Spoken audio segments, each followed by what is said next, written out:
Hello दोस्तों। ओम नमः शिवाय। आप सब अच्छे होंगे आशा करती हूँ और अपनी पढ़ाई अच्छे से कर रहे होंगे। चलिए, आज मैं बहुत दिन बाद क्लास लेके आई हूँ क्योंकि देख रहे होंगे कि डीएलएड सेकंड सेमेस्टर और फोर्थ सेमेस्टर के एग्ज़ाम पोस्टपोन होते ही जा रहे हैं। अब पीएनपी के आदेश आया है कि एग्ज़ाम जो हैं आपके वो अप्रैल में कंडक्ट कराए जाएंगे। ठीक है, लेकिन फिर भी हमें पढ़ना तो है ही क्योंकि एग्ज़ाम अप्रैल में आशा है। ऐसा कहा जा रहा है कि फर्स्ट वीक में ही कराने को कहा जा रहा है। अब देखते हैं होता क्या है, लेकिन अपनी पढ़ाई को करते रहिए क्योंकि जितना पढ़ेंगे उतना ही अच्छा है आपके लिए और आप अच्छे से पेपर भी कर पाएंगे। क्योंकि फिर लास्ट टाइम पे क्या होता है, सिर्फ उतना ही पढ़ पाते हैं जितना हम पासिंग मार्क्स ला सकते हैं। अच्छे नंबर लाने के लिए हमें अपनी पढ़ाई निरंतर करती रहनी चाहिए। ठीक है, तो उसी को लेकर के आज मैं विज्ञान के, साइंस के बहुविकल्पीय प्रश्न लेके आई हूँ। जितने मुझसे आज हो पाएंगे उतने मैं करा दूंगी। ठीक है, बहुविकल्पीय प्रश्न ऐसे प्रश्न हैं जिसके नंबर आप सारे मतलब 5 क्वेश्चन आते हैं तो पांचों नंबर आप पा सकते हो अगर आपने अच्छे से तैयार कर लिया। ठीक है, तो समय को ना गवाते हुए हम अपनी क्लास को शुरू करते हैं। पहला क्वेश्चन है हमारा कि भारत के पहले अंतरिक्ष यात्री कौन थे। तो आ है आर्यभट्ट, बा है राकेश शर्मा, सा है भास्कर, दा है सतीश धवन। तो इसका आंसर हो जाएगा बा, राकेश शर्मा। ठीक है, क्वेश्चन नंबर दूसरा है पेट्रोल में होती है कौन सी ऊर्जा होती है पेट्रोल में। तो आ है यांत्रिक ऊर्जा, बा है विद्युत ऊर्जा, सा है ध्वनि ऊर्जा और दा है रासायनिक ऊर्जा। इसका आंसर हो जाएगा रासायनिक ऊर्जा। पेट्रोल में कौन सी ऊर्जा होती है, रासायनिक ऊर्जा। ठीक है, अगला क्वेश्चन है थर्ड नंबर, बल का एसआई मात्रक क्या है। तो आ है जूल, बा है न्यूटन, सा है अर्ग, दा है मीटर। तो इसका आंसर हो जाएगा बा, न्यूटन। क्वेश्चन नंबर 4 है केवल जंतु कोशिका में पाया जाता है। जंतु कोशिका में केवल क्या पाया जाता है। आ नंबर है माइटोकॉन्ड्रिया, बा है सेंट्रोसोम, सा है केंद्रक और दा है कोशिका द्रव्य। तो इसका आंसर हो जाएगा बा, सेंट्रोसोम। ठीक है, अगला क्वेश्चन है 5 नंबर, चूना पत्थर का रासायनिक सूत्र क्या है। तो चूना पत्थर, ये क्वेश्चन इंपॉर्टेंट है एंड वेरी इंपॉर्टेंट आप कह सकते हैं इसको, क्योंकि कई बार ये क्वेश्चन पूछा गया है। आप देख रहे हैं कि 2022 में क्वेश्चन ये पूछा गया है। तो चूना पत्थर का रासायनिक सूत्र क्या है। तो आ है Na2CO3, बा है CaOH2, सा है CaCO3 और दा है CaO। तो इसका आंसर हो जाएगा सी, CaCO3। चूना पत्थर का रासायनिक सूत्र क्या है, CaCO3, CaCO3। ठीक है, अगला क्वेश्चन है 6 नंबर, MKS पद्धति में ऊर्जा का मात्रक क्या है। MKS पद्धति में ऊर्जा का मात्रक क्या है। तो आ है कैलोरी, बा है जूल, सा है न्यूटन, दा है मिलीग्राम। इसका आंसर हो जाएगा बा, जूल। फिर क्वेश्चन नंबर 7 है नासा का मुख्यालय स्थित है कहाँ पर स्थित है। ये भी क्वेश्चन कई बार पूछा गया है। ठीक है, तो आ है आंध्र प्रदेश, बा है बेंगलुरु और सा है यूरोपीय संघ, दा है वाशिंगटन डीसी। तो इसका आंसर हो जाएगा दा, वाशिंगटन डीसी। फिर अगला क्वेश्चन 8 नंबर है निष्क्रिय गैस का इलेक्ट्रॉनिक विन्यास। तो निष्क्रिय गैस का इलेक्ट्रॉनिक विन्यास क्या हो जाएगा। आ है 2 और 6, फिर बा है 2 और 7, फिर सा है 2 and 8 और दा है 28 and 2। तो इसका आंसर हो जाएगा सा, 2 और 8, मतलब 2 और 8। ठीक है, फिर हमारा अगला क्वेश्चन है क्वेश्चन नंबर 9 कि जल में घुलनशील विटामिन। इसको याद करने के लिए आप बहुत सिंपल सा एक ट्रिक अपना सकते हैं कि जल में घुलनशील और वसा में घुलनशील कौन से विटामिन होते हैं। तो जल में घुलनशील हो जाएगा हमारा, इसमें आंसर हो जाएगा ए है विटामिन ए, बी है विटामिन डी, सी है विटामिन के और डी है विटामिन सी। इसका आंसर हो जाएगा सी, मतलब द विटामिन सी। ठीक है, तो जल में घुलनशील विटामिन सी है। अगर आप वसा में कहेंगे तो वसा का आप ट्रिक याद कर सकते हैं, कीड़ा, मतलब KEDA। ये हमारे कौन से होते हैं, वसा में घुलनशील। कौन से, KED और A, ये हो जाएंगे। और इसके अलावा जो बचा हमारा वो सी, वो हमारा जल में घुलनशील हो जाएगा। ठीक है,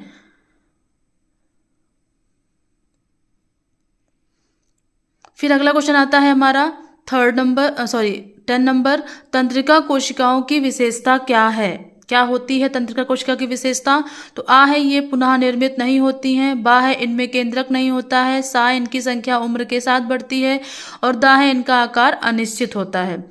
तो तंत्रिका कोशिका की विशेषता सबसे बड़ी ये होती है कि ये एक बार नष्ट हो जाती है तो दोबारा इनको हम निर्मित नहीं कर सकते हैं। तो इसका आंसर हो जाएगा आ, ये पुनः निर्मित नहीं होती हैं। ठीक है, आशा करती हूँ कि आपको मेरा पढ़ाया हुआ समझ में आ रहा है। आपके लिए अगर ये उपयोगी है पढ़ाया हुआ मेरा, तो आपसे निवेदन है कि मेरे चैनल को सब्सक्राइब कर लीजिएगा और इस वीडियो को अपने दोस्तों में शेयर कर दीजिएगा और एक लाइक कर दीजिएगा।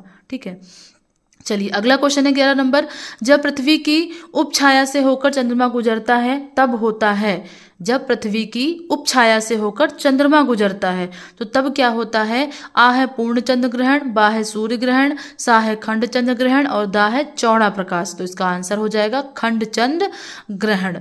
फिर अगला क्वेश्चन है 12 नंबर, लैक्टिक अम्ल पाया जाता है, किसमें पाया जाता है? आ है सेब, बा है दही, सा है अंगूर, दा है टमाटर। तो इसका आंसर हो जाएगा बा, दही। फिर है 13 नंबर क्वेश्चन है, द्वितीय वर्ग का उत्तोलक है। द्वितीय वर्ग का उत्तोलक क्या होता है? आ है तराजू, बा है सीसा, सा है चिमटा, और दा है सरौता। तो इसका आंसर हो जाएगा दा, सरौता। ठीक है, उत्तोलक के लिए मैंने एक वीडियो बनाई है, उसको आप देख लीजिएगा। उसमें प्रथम, द्वितीय और तृतीय उत्तोलक के बारे में मैंने पढ़ा दिया है। अगर आपको लगता है कि मुझे उसको मतलब आपको ज़रूरत है तो आप वहाँ जाकर के मेरे चैनल पर जाकर के आप उस वीडियो को देख सकते हैं। ठीक है, 14 नंबर क्वेश्चन है, ज्वालामुखी का फूटना। ज्वालामुखी का फूटना क्या है? आ है मंद परिवर्तन, बा है अनुकूल परिवर्तन, सा है प्रत्यावर्तित परिवर्तन, और दा है अनियमित परिवर्तन।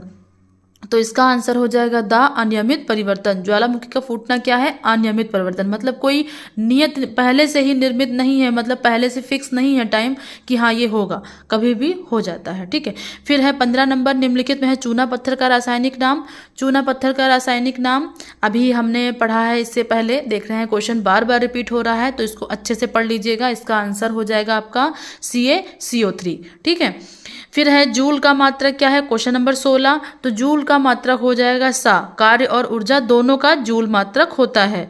ठीक है, ये भी क्वेश्चन इंपॉर्टेंट है कि जूल का मात्रक क्या है? कार्य और ऊर्जा दोनों होता है। फिर आता है रवि की फसल है इनमें से, तो रवि की फसल इनमें से कौन सी है? आ है मक्का, बा है ज्वार, सा है बाजरा, और दा है चना। तो इसका आंसर हो जाएगा चना, क्योंकि इनकी जो रवि की फसल होती है वो ठंड में बोई जाती है। फिर 18 नंबर क्वेश्चन है, चंद्र ग्रहण की घटना होती है।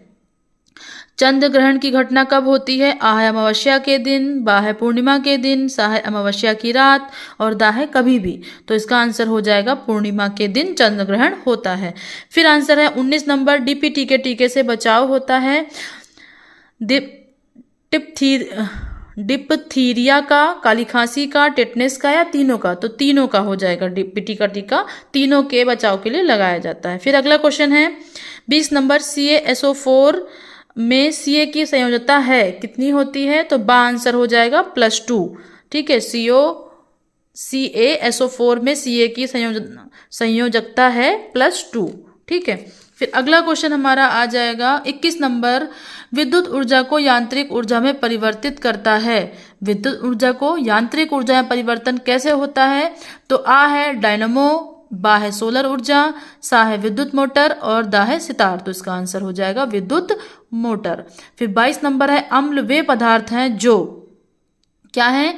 जो आ है जल से अभिक्रिया करके हाइड्रोजन गैस उत्पन्न करते हैं, बा है जलीय विलयन में हाइड्रोनियम आयन H3O+ बनाते हैं, सा है जलीय विलयन में हाइड्रोजन आयन H- देते हैं, या उपरोक्त में से कोई नहीं। तो इसका आंसर हो जाएगा बा, जलीय विलयन में हाइड्रोनियम आयन H3O+ बनाते हैं। फिर अगला है 23 नंबर, विटामिन सी का रासायनिक नाम क्या है? विटामिन सी का रासायनिक नाम है स्कारबिक अम्ल।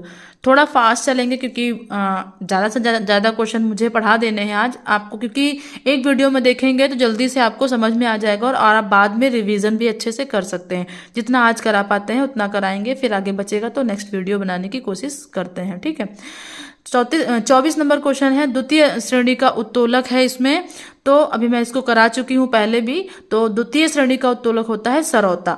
ठीक है, उत्तोलक में जितना ज़्यादा आप एग्जाम्पल याद कर लेंगे उतना ज़्यादा आपके लिए अच्छा रहेगा, क्योंकि एग्जाम्पल ज़्यादातर पूछे जाते हैं कि इनमें से कौन सा उत्तोलक है, प्रथम है, द्वितीय है, तृतीय है। ठीक है, फिर 25 नंबर है, इनमें से कौन सूचक इंडिकेटर नहीं है। तो दा है इंटासिड, इंटासिड जो होता है वो इंडिकेटर नहीं है। फिर 26 नंबर क्वेश्चन है, पित्तरस बनता है, पित्तरस कहाँ बनता है, यकृत में। फिर 27 नंबर क्वेश्चन है, तृतीय श्रेणी के उत्तोलक का उदाहरण। देखो मैंने अभी बताया आपको कि जितना आप एग्जाम्पल याद कर लेंगे उत्तोलकों के उतना आपके लिए अच्छा रहेगा। तो इसमें देखिए क्वेश्चन आ गया कि तृतीय श्रेणी के उत्तोलक का उदाहरण दीजिए, तो इसमें आंसर हो जाएगा चिमटा। सरौता द्वितीय का हो जाता है। ठीक है, कैंची प्रथम की हो जाती है। ठीक, फिर आ जाएगा 28 नंबर, प्रकाश संश्लेषण की क्रिया में कौन सी गैस निकलती है। ये भी इंपॉर्टेंट क्वेश्चन है। तो O2 निकलती है, मतलब ऑक्सीजन। फिर 29 नंबर क्वेश्चन है, एक तत्व के समस्थानिक में होते हैं। तो इसका आंसर हो जाएगा आ, परमाणु संख्या समान लेकिन द्रव्यमान संख्या भिन्न होती है। समस्थानिक में क्या होती है, परमाणु संख्या समान रहती है लेकिन द्रव्यमान संख्या अलग अलग होती है। फिर चंद्रमा क्या है, चंद्रमा क्या है, चंद्रमा एक हमारा उपग्रह है, पृथ्वी का एक उपग्रह है। ठीक है, अगर समझ में आ रहा है तो प्लीज़ आप मेरे चैनल को सब्सक्राइब जरूर कर लीजिएगा और एक लाइक कर दीजिएगा। ठीक है, फिर देखिए क्वेश्चन आ गया हमारा 31 नंबर, निम्नलिखित में है चूना पत्थर का रासायनिक नाम। अभी मैंने बताया आपको क्या हो जाएगा, CaCO3। फिर ठीक है, ये क्वेश्चन देखिए तीसरी बार पूछा गया है। ठीक है, फिर आता है 32 नंबर, सोलर सेल में मुख्य रूप से ऊर्जा का रूपांतरण होता है। तो सोलर सेल में मुख्य रूप से ऊर्जा का रूपांतरण कैसे होता है, आ हो जाएगा इसका आंसर, प्रकाश ऊर्जा का विद्युत ऊर्जा में। जब प्रकाश ऊर्जा को विद्युत ऊर्जा में बदला जाता है तब सोलर सेल में मुख्य रूप से ऊर्जा का रूपांतरण होता है। ठीक है, फिर 33 नंबर है, प्लेगा रोग निम्नलिखित में से किस विटामिन की कमी से होता है। तो ये आंसर हो जाएगा बा, विटामिन बी के कमी से प्लेगा रोग होता है। फिर 34 नंबर है, जड़ों द्वारा वर्धी प्रजनन होता है। तो बा हो जाएगा शकरकंद में। फिर 35 नंबर है, वह उत्तोलक जिसमें आलंब और आयास के मध्य भार होता है। तो इसका आंसर हो जाएगा सा, ट्रॉली। ट्रॉली आप समझ सकते हैं जैसे कूड़ा उठाने वाली ट्रॉली हो सकती है। ठीक है, इस तरीके की। तो इसमें क्या होता है, जो उत्तोलक होता है जिसमें आलम एवं आयास के मध्य भार होता है, मतलब बीच में भार होता है। ठीक है, फिर 36 नंबर क्वेश्चन है, निम्नलिखित में से भौतिक परिवर्तन है। तो भौतिक परिवर्तन इसमें से हो जाएगा आंसर सा, बल्ब का जलना।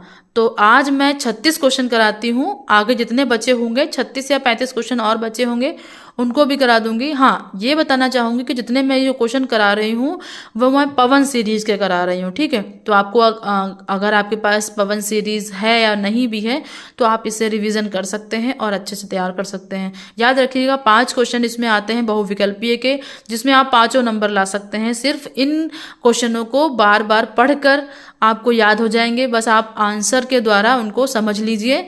मतलब आप डेफिनेशन के द्वारा समझ लेंगे तो आपके इसमें लघु उत्तरीय भी क्वेश्चन जो आते हैं, सॉरी अति लघु उत्तरीय प्रश्न जो आते हैं, आप उसको भी इसको पढ़ने से कर सकते हैं। ठीक है, तो अगर आपको अच्छा लगा हो मेरा पढ़ाया हुआ तो आप मेरे चैनल को सब्सक्राइब कर लीजिएगा, एक लाइक कर दीजिएगा और इस वीडियो को अपने दोस्तों में शेयर कर दीजिएगा। चलिए, अपनी पढ़ाई को निरंतर करते रहिए अच्छे से। आपके एग्ज़ाम अब तो अप्रैल में ही होने की संभावना है। ठीक है, तो फिर भी आप पढ़ते रहिए और अगर आपको मेरा पढ़ाया हुआ अच्छा लग रहा होगा तो आप इसको ज़रूर मेरे चैनल पर विजिट करिएगा। ठीक है, धन्यवाद।